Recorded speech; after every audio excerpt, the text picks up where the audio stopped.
Hey everybody, we're hanging out with you live again. It's good to see you.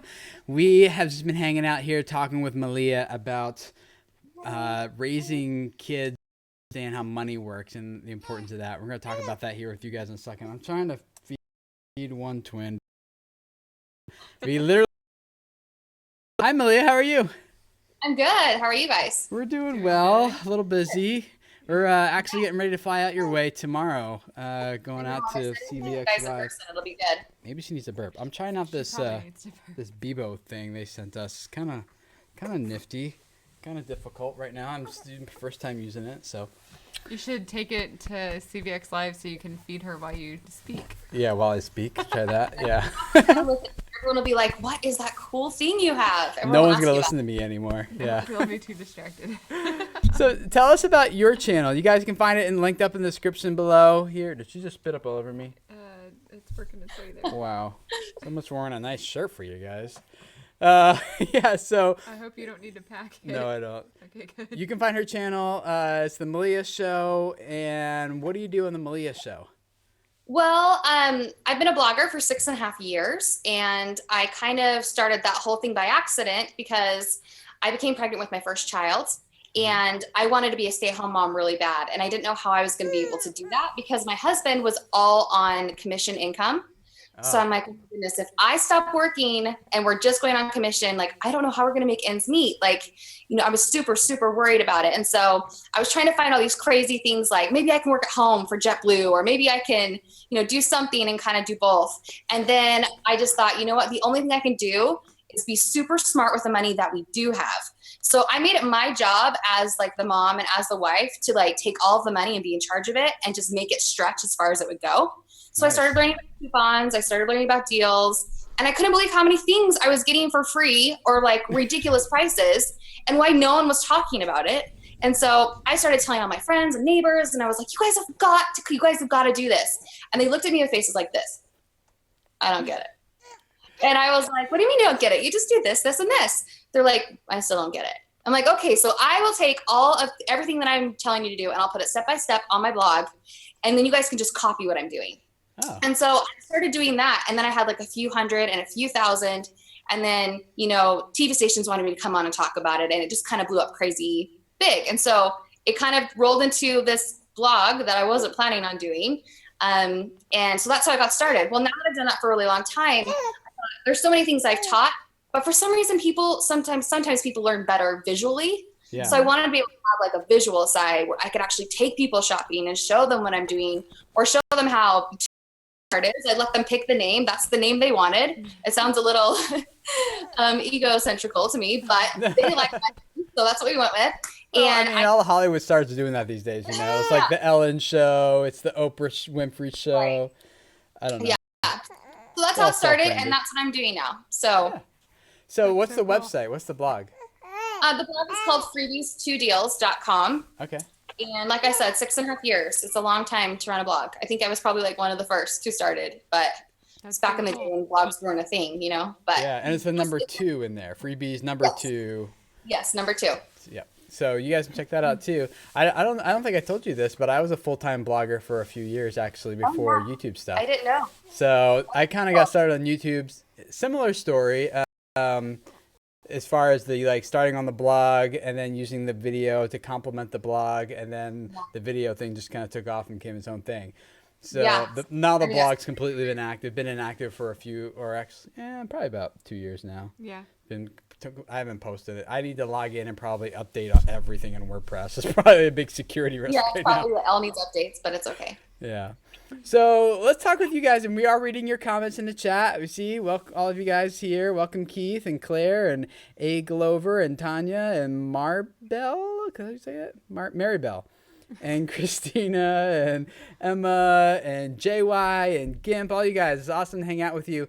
So we want to answer some of your questions, Malia and us, and I and me. How do we? And I don't know what the correct us and grammar is Malia. there. All of us, Yeah, maybe? the three That of works. us. There we Yeah. go. Want to answer your questions about this topic of teaching kids about finances and stuff. If you're not familiar with our channel, Dan and I have 6 kids, ages 6 and under, And we just started, as some of you guys know, in our previous vlogs, of you guys have helped us teach our kids about finances by buying the Minecraft videos or the what are those called, pot holders that Hannah made and stuff like that. And you've seen us use that as an example to teaching our kids about money. And Malea's been doing a lot of that same kind of stuff on her channel with her kids. So we thought it'd be a great time to talk about that together. I'd like to hear from you, Malia. Like, why do you think it's important that we teach our kids this stuff in the first place before we get into how we do it? Well, first of all, my kids are 6 and 3, so they're young. And I think some people might argue saying, oh, they're too young to learn about money. And I totally disagree, because in the school systems, they don't teach you about that. They don't teach you about how to use a credit card. I did not learn how to use a credit card the right way until I did it the wrong way. And I was like 19 or 20. And I was like, oh my gosh, I maxed out my credit card and I don't have money to pay it. And so, I feel like if we are able to help teach our kids that now, they're going to be so much better prepared for when they do graduate high school and go into college and are buying cars and houses and things like that. And whether you're buying cash or credit, as long as you know how to use money the right way and you are responsible with it, I think it's important to have your kids know how to. So we are pretty done with credit cards. You want to tell a story? Yeah, let's hear a story. When we bought our car. Oh, that was really dumb. Okay. So when we got married, why did we buy it? Oh, because we were going to move. We needed another car. We were living in Texas and we were about to move to Minnesota. And we were told that the cars in Texas were in better condition because Minnesota, with all the snow, you have a lot of salt on the roads. And so they were just in worse condition. So we're like, well, since we're moving, we need a car. And we actually needed it to haul all our junk that we had. Really is what we used it as. It's like another extra we didn't moving need van. one. We did not need one. We're trying to figure out reasons why we should buy one. We thought we needed one. No one's done that before, right? No, just of course talk not. yourself into a purchase you actually just want to justify somehow. So, and since we had no money for a car, we didn't have anything saved up to be able to buy a car. And so we put our down payment for the car on a credit card. And then we financed the rest of it. Yeah, and then financed the rest. We spent absolutely none of our own money on the car when we bought it. Well, we didn't have any. No. And the sales lady was all like, and the best thing to do is pay your minimal payments every single month. Don't pay any more. This extended warranty. That did not work. Yeah, and thankfully the owner of the company fixed all that. And the lady that sold us our car was no longer there like a couple months later when we had issues. We were pretty dumb. It was bad. No. Yeah, I feel like money can be either like a huge blessing to anybody, or it's kind of like it can be kind of a curse because what's wrong, Chloe? She's just not happy today. Oh, here, I'll put you back. This is why she's happy. Oh, I just want to grab her and hold her for you. Yeah, you can do that You'll this week, please. We'll need help. Because I've seen so many people's lives either destroyed or totally rescued by the way they handle finances and money, And it's something that a lot of people don't really think about until they get some and then they don't know what to do with it and then they do use it poorly. And not saying that we haven't made mistakes, obviously, but I think it's something that we should teach our kids now. So how do you do that? We got some good questions coming up in chat we want to talk about, but how do you teach your kids about money? Well, I think you guys might have watched this video, but I did a video a few weeks ago and I kind of did something a little extreme. I made my kids spend all of their money. And at first you might think, what are you doing? But my kids, because they're so young, they get money for birthdays, they get money for Christmas, they get money from grandmas, and they have all this money. It just kind of sits there. So they don't really understand the concept of what money is or how to spend it. And when we use money, most of the time we're using a card, right? Even if it's like a debit card. Right. So you slide a card and everything's good to go, but they don't understand that that's what's in the bank, right? Because their little minds don't work that way. Mm-hmm. So I just said, you know what? We've got to get rid of all your money so you guys know what it feels like to not have any. I wanted them to feel the pain, to feel the pain of not having any money. So they would want to start doing chores and start earning money because not only are we teaching our kids about money, but we need to teach them how to earn money too, right? Or understand that we have to work for things that we want in life. Nothing's just handed to you for free. Yeah. And so that's what I did. We went to Walmart, I videotaped the whole thing, and I said, here's your money. We counted it all out. I even used the Coinstar machine, so it would get rid of an extra 9% of the money. And everyone's like, why did you do that? I'm like, because I wanted it gone. And I'd rather have them learn to I just want the money gone quickly so we could actually show that part of them. Well, next time you could just give it to us. That'd be, Yeah. if that's easier. Next time I will. But I did that and it worked so good. I mean, they bought a bunch of stuff there and then they ended up buying a bike. And now when we go to the store, you know, they say, Mom, I really want this. I'm like, oh, where's your money? And they go, oh. You took I it don't from have me. any money. You. I'm like, so how do we get money? And they said, we got to do chores. I'm like, yeah. So you guys want to do chores when you get home? Yeah, let's do chores. That's a good way to get your house clean too. Yeah. And so they'll do chores when we get home. And, you know, some people think their kids are too young to do chores. Totally disagree. Yeah. My 3-year-old boy, I mean, he's been doing chores since he was 2. And it's simple stuff, right? It's not hard things. It's like taking a Lysol wipe and going around and cleaning the doorknobs. And he thinks it's like the coolest thing ever. He thinks he's so cool. Or it's, you know, helping mommy dust. And you give him a dust thing for Swiffer or whatever, and you just let him dust whatever he wants. And he thinks he's doing such a good job. And then as the older they get, the jobs obviously get more complicated, right? But yeah. But and yeah, do a better job at the jobs. Yes.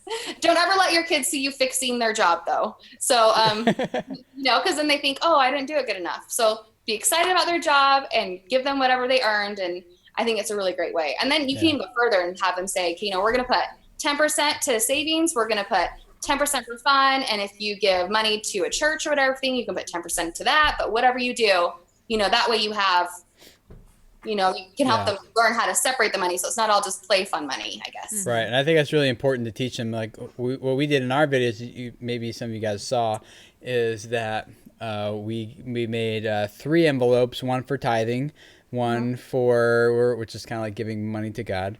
Another one is for spending and another one for saving. And so we split up the money between those 3 envelopes. And I think they actually, I feel like they actually appreciated having some sort of guidance and structure. Not that at 5 and 6 years old, they're like, thank you for that, you know, but it's more like I'm like, oh, this is what I do with this. Like they have like this money in their hand and they're kind of like, now what? And I said, well, this is what you do next. And they're like, oh, okay, now this makes sense. Good. Yeah. And now they know exactly how to use each of those. And hopefully that sticks around. One of the things I also did when we went to the store with Walmart is I wanted them to learn how to price compare, because so many products are exactly the same, yet they totally range in price, right? Yeah. So when she wanted paintbrushes, and I said, okay, look at all these paintbrushes. You know, you can get this for $2, this for $3, this for $4, this for $5. Which one's the cheapest amount? She's like, well, $2 is. And I'm like, okay, we'll get the $2 one. And then you still have extra money where you can buy other things. And she was like, oh, and then the light kind of, you know, went on in her head. Yeah. So helping the kids understand that there's more than just one option when you go to a store helps them know that you don't always need to buy the most expensive thing that's there. Mm-hmm. Right.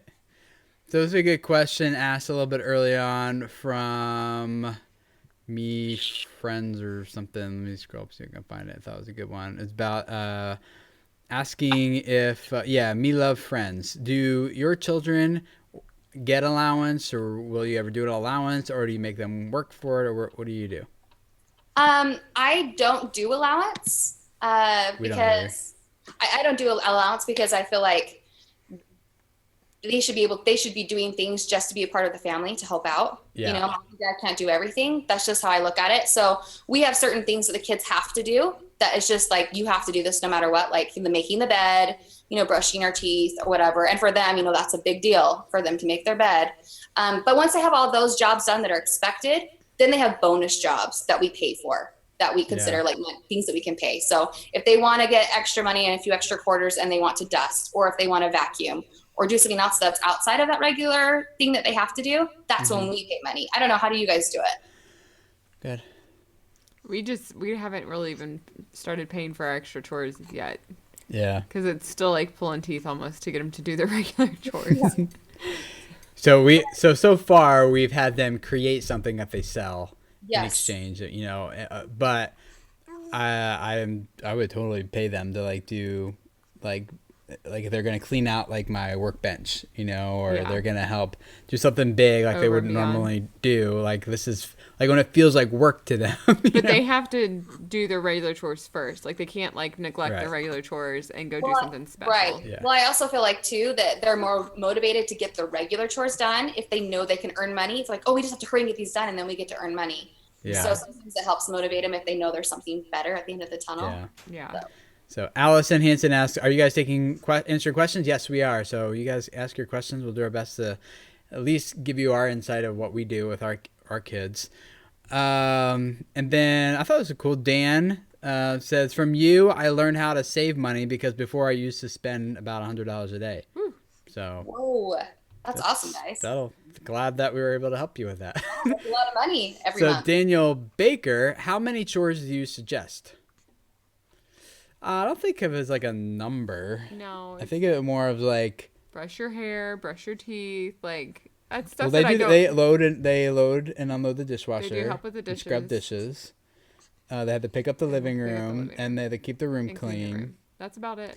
And then they also do, they're not really chores, they're more like family help out stuff, like you said. It's kind of like, hey, we need to, one of the twins needs to be fed. And so Hannah will sit down and hold one and feed him, and, you know, or I don't know, stuff like that. Mm-hmm. I don't know, like, hey, we need someone to go get the wipes because we're out of them here, or something like that, you know. So, do you have any thoughts on how many chores are too many or enough or not enough or anything? I think it's more like a lot of the chores I give the younger the ages, the more like the things they already are going to do anyway. We already know they're going to brush their teeth. We already know they're going to say their prayers or whatever. Those are just the things they already have to do. We're just giving them positive reinforcement for doing those things and calling them chores. And then obviously adding on harder things. I mean, sometimes kids are too little to do things by themselves, so they get to help mommy vacuum, you know, as like an extra chore. Mm-hmm. But I wouldn't say there's you'll know when you've done too much for your kids. Like they kind of do like this, you know, like panic attack, and they're just like falling on the floor. It's just too much. You know, you push the limit too far. But younger less, and older more. Yeah. Casey asking, can you ask her what she thinks about the 52-week challenge? I don't know what that is. Do you? I don't think I do. Casey, you'll have the comment. Tell us exactly what that is. And I might know what it is. I might just not know it as the 52-week challenge. So I don't know. If it's called how do you make money all year round, then I'd be like, yeah, totally into that. What do you guys do when you have a problem with your money? Christina Watson. Ooh, like not enough? I don't know. Yeah, what problem with your money? Expand on that, Christina. Like, if you can. So if we don't have enough money, we back off the budget. You don't spend. So, we don't use credit cards, so you can't spend over. Right. So we sit down, and I sit down the first of every month, and we work through our budget just like we did when we were getting out of debt. And now, like, before we start the month, you always take care of shelter, food, and clothing. Like, that's the first thing to take care of, and then everything else you comes the figure second out what priority. you can do. So we just look at, like, okay, what's going on this month? Are there birthdays we need to buy gifts for? Are we doing any traveling? Do we need to budget extra gas? Do we have company coming over? We need to budget extra for food. Which we forgot to this month. Yeah. So that's what we try to do. And so that there's no surprises in the month when it's like, oh, this happened. Well, we got to go over, so we try to budget it all ahead of time. And, sometimes we have taken money from like a certain budget line and given it to a different budget line, but then you don't have that money that you took for the other one anymore. Yeah. So we didn't spend much in clothing. We'll borrow or take some to go and can put it towards food if we go over on food or something. So when each month starts, we have a pretty good idea of this is how much money we need. And as long as we stick to that, then there's really no surprises. The thing is, like, since I'm self-employed, as you are too, Malia, it's like I look at this is how much money we need for this month. Then I look at my business business checking account, and it's like, all right, how much do I need to pay us?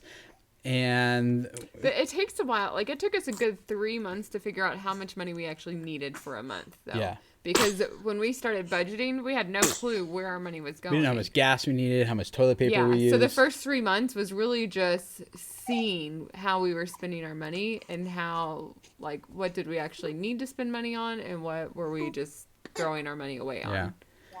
So when there's a problem, it's like, okay, well, this month we're not going to be able to go out to eat. We're just going to take that out. And that's, if there's not enough money to cover the budget, and then we just start backing out the least essential thing. Well, we might need to put our gym membership on hold. That's not going to happen. Or we might need to not go to that birthday party because we can't, whatever, So we just kind of back off. And it's about saying no to a lot of things and having discipline. And then as far as teaching your kids, our kids know when it's budget time because all the receipts come out all over the table. And they love to pretend like they're doing budget. Yeah, and then they too. pretend like they're doing budget with their own little pretend computer and stuff. Yeah. So I feel like the more open you are with your kids about money, the more they're on board with what's happening with the money and the family, and they're involved. So like with my family growing up, like we were very aware when we didn't have money, when we did, when it was, like not to ask for things because money was tight. Like we were aware, which obviously makes it better on the parents, right? If kids aren't like, oh mom, I really need this new pair of jeans or whatever it is. So my kids know, like when we go to the store and they're like, mom, I really want that candy. And I'm like, sorry, it's not on sale. I'm not getting that. They're like, oh, dang it. And then it's over. The conversation's over. I'm like, oh, I don't have a coupon for that. Sorry, I'm not getting that. So, and they're like, oh man, next time. And I said, look for it next time though. Okay, we will, So you kind of keep them involved with the money, or sorry, that's too much money, or let's save up for that. They understand it. I think sometimes we think, oh, our kids don't understand, but they totally do. So you might as well keep them in the loop and let them know what's going on. Right. I feel like the biggest lesson to teach our kids through all this is delayed gratification, right? It's like you don't get what you want right away. Like I've been wanting a new iPad for like a year and a half now because the kid's taken over it. There's nothing on it that's mine anymore. And it's so old, it doesn't really do what I need it to do anyway for my business stuff. So I'll be getting another one later this month or next month. But that's been like a year and a half, and like I don't really need this. I want this, but I don't need this. So teaching our kids, through our own examples, but also helping them delay their gratification to later and learn to say no is going to be a really essential skill, I think, to have in order for them to manage money well. Okay. I missed a whole bunch of good questions. Did you see one, Dana, you wanted to do? Do you ever, from JNC, do the kids ever save their money to buy something like a toy they may want? Ours do. Do they ever what? Save their money to buy a toy they want. Yeah, Zeke did. Yeah. He saved for a long time to buy the Batman cave. And not even totally understanding how to count money. He just knew that it was going to cost a lot of money, so he did not spend anything for even when we were speaking about daily gratification, we would take a walk up to a gas station or something, and he wouldn't buy anything because he's I want to wait and buy the Batman cave. We're like, wow, and you're how old? Yeah, it was impressive. So good. Yeah. This isn't directly related to kids, I don't think. That's a good question. Lydia, what about tithing when money is tight? Oh, tithing comes first. Well, we take it off the top. I agree. For those of you who do pay tithing always comes first, and I feel like everything else somehow always works out. Right. So tithing always goes first no matter what. Yeah. Even over a mortgage payment, which I know can be super scary for a lot of people. But if you believe in tithing, that's the way to go. So Casey explained the 52-week challenge. I missed it somewhere. You do it for 50 weeks of the year and you save $1,000. Oh, okay. Each week you save money. $1 the first week, $2 the second week, and so on. You start at the beginning of the year. Do it for 52 weeks of the year, and you save over $1,000 doing so. I think it's fine. One way to whatever works for you, That's a good idea. I'll tell people what I do if that's okay. Yeah. So I have multiple bank accounts. So I don't just have one bank account or two bank accounts. I actually have 10. Wow. So people think people think I'm like, why do you have 10 bank accounts? Well, I have a checking account and I have a bills account. I have a savings account. I have a fun savings account because money we put in savings should be for emergencies, right? Or whatever. And then we have a fun savings account. So especially when you're trying to get out of debt, I hate telling people you have to get out of debt and you can't spend any money. You can't have any fun for the next 2 years. You can't ever go to a movie. You can't ever go out to eat. I mean, it's almost like dieting and never, ever having anything good ever. You're going to fall off the wagon, right? So I just always say, you know what? Take out this much. If it's 10% or 5%, whatever it is out of every check, put 10% in regular savings, put 10% in fun savings. And then your family still can do those fun things, whether it's going to a movie or going out to eat with the money in fun savings while you're either trying to get out of debt or whether you just want different money in different accounts. And that way I know all the money in bills always is going to bills. Any money in checking is just extra leftover. So I always have and my kids have checkings accounts and savings accounts. So we all have, I figure if the money is out of sight, it's kind of out of mind. So if it's in a different account, then I know it's already accounted for or being spent somehow. I think you guys do the cash method, right? Do you guys do a lot of like the envelope? We spend cash We too go back and quickly. forth. Yeah, I'm like, oh, we got 400 whatever dollars for groceries this month, and I'm like, that's gone. I'm like, Because oh. we use mint.com to budget, and so it's a lot easier using your debit card, and then it goes into Mint on what you spent. And whenever you just spend, when we spend cash, it's goes harder to too itemize. close. Yeah, it's harder to track, right? Yeah. So I like the concept of like the envelope system, but I just think, well, I can't remember, and I usually am in such a hurry, I don't have time to like write down what I spend it on. Or try to keep the receipts, but it's just way easier just to look through all your transactions for us anyway in our bank account. Yeah. Yeah. So a couple about like, do our kids tithe their pocket money from Lydia also, and then what do we do with the money that our kids get at birthdays? So we teach our kids to do the same thing that we do, and it's like it doesn't matter where the source of income is. It's money, and then we believe it's given to us by God, and so we give 10% back, regardless of whatever the source is. So yes, birthday money. You tithe off of gifts? What? You tithe the gift that somebody gives? Yeah, someone gives us like a gift. Well, we haven't gotten financial gift for a while personally, but like just kind of like we just give, and then what do they do with it after that? You guys were asking about like Jada. Do you kids have a wallet? They keep their money in. They put our kids anyway, put their spending money in their wallet, tithing money in one envelope, and saving money in an envelope. And we split it up, 10% tithing, and then what's left goes 50-50 into tithing or savings and spending. I don't know. We just picked those numbers arbitrarily. There's nothing significant about that. These kids are usually young enough where they don't really have things they really need to buy, and the things they do want to buy aren't that expensive yet. Like once they get into the teen years, it's like they want the expensive things. So I think 50-50. Yeah. Yep. Cool. Jaden, I'm holding Chloe, and Karis is eating right now. Chloe just finished, so. You got a couple more questions? Yeah. Where are some of those the guys were asking? Sorry. Just elbowed Karis. How do you feel about money? Is it a lot or less? Christina Watson. Not sure. Yeah, well, I feel like I like money. I think it's a great way to provide for your family and and to serve people. The thing about money that people, especially Christian people, get nervous about is they think like they associate wealth with like something bad, and I always associate it with like a tremendous blessing from God. Like this is something that He gave you, and so the like acquiring lots of assets and possessions isn't the goal. But if God chooses to give that to you, then in my opinion, I like when that happens, I think it's like, well, use that as influence to bless and serve others and your own family and things. You know, there's a difference when you're just trying to hoard it for yourself, but you're using it for influence and good in the world. So money's not the goal. I think money makes a terrible goal. I think it makes an amazing tool, though. So that's how we try to think about it. Mary Bell, does money make you worry when you don't have a lot? Are they asking me that? I think they're just asking us. Yeah. Well, I think that makes anyone worry, right? When you don't have enough money to pay bills or pay for your situation. And I know that when we've been in that situation or when we were trying to get out of debt, we literally cut out every want because I think people confuse needs and wants a lot. Yeah, totally. I do. Do you really need cable in order to survive? No. Can you stream a lot of that free? Yeah, you totally can. You do need an internet connection, though. Yeah, you don't even need an internet connection. You know what I mean? You really don't.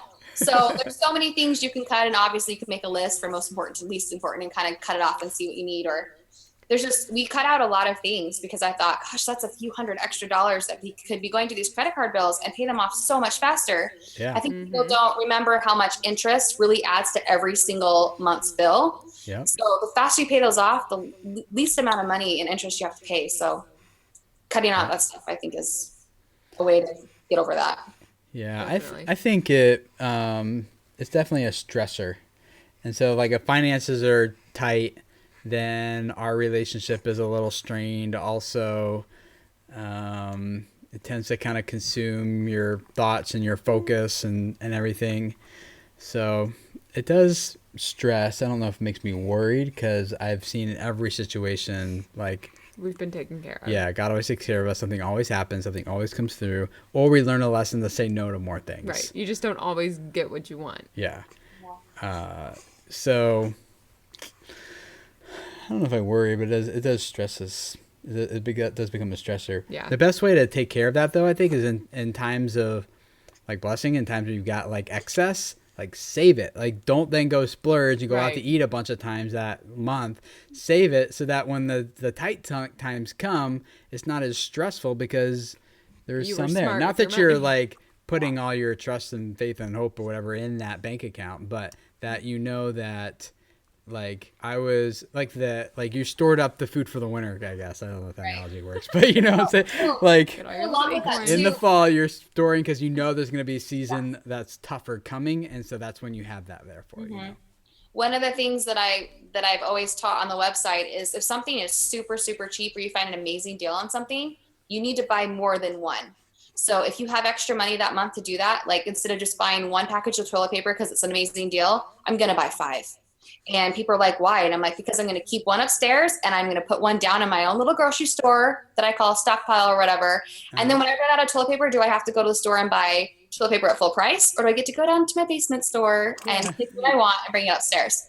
And I do that with everything. So like food. Well, toilet paper is something that you know you're going to need again, right? So if I find great deals on something, I don't buy one. I buy multiples, especially if it's something I know my family is going to use. I'm like, oh, let's just buy it now. And then I won't pay for it full price later.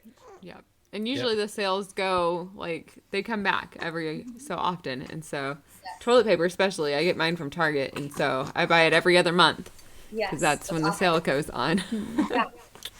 Most sales cycle like every quarter. So like you just have to buy enough material to last you that quarter, and then you're good, and then you can get another great deal again. Yeah. Yep. Let's do 1 or 2 more questions here, and guys, we'll wrap it up. Hot Dog Man 1. Do you make enough money on YouTube as a job? I'm not sure if you guys have other jobs. Just a question. Yeah. So we live full time off of our YouTube audience. But not just this channel though. No.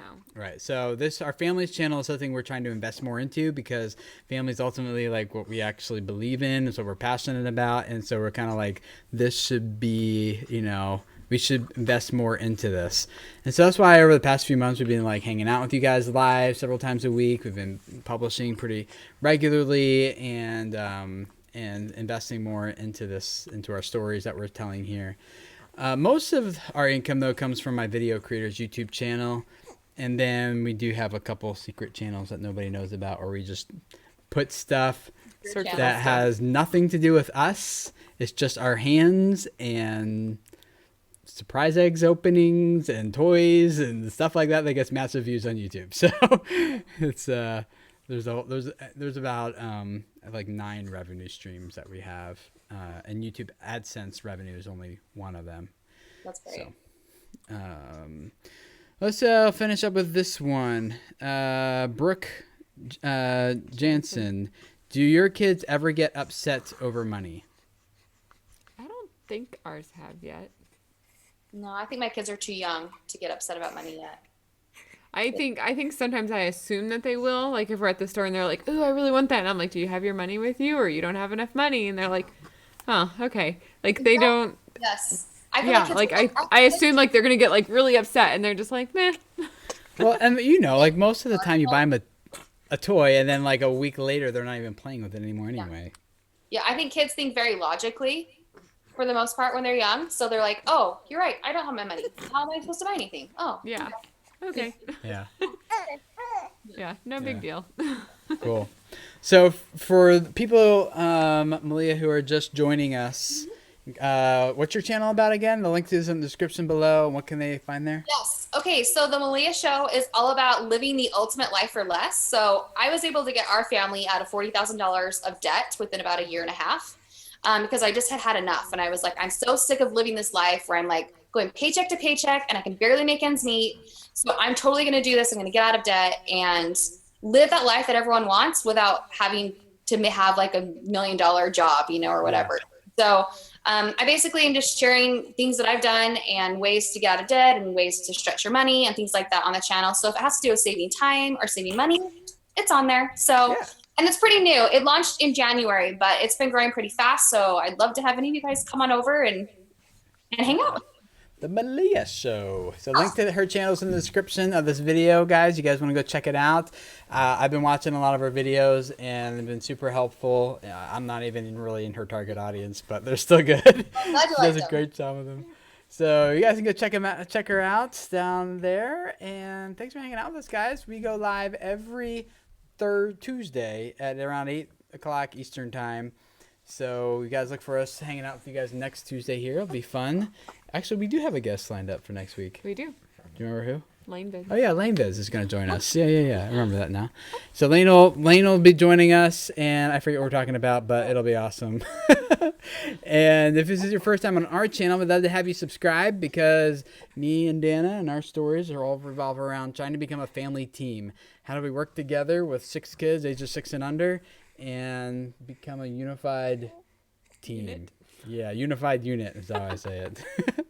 But subscribe, and we will see you guys tomorrow for our vlog about Grandpa doing homeschooling with the kids. So he homeschooled me my whole life, well, kindergarten through 12th grade. Your whole life. And now we're like brushing the cobwebs off of him to do it again with our grandkids, or his grandkids. So that'll be tomorrow. We'll see you guys then. Thanks for hanging out. Bye. Bye, guys.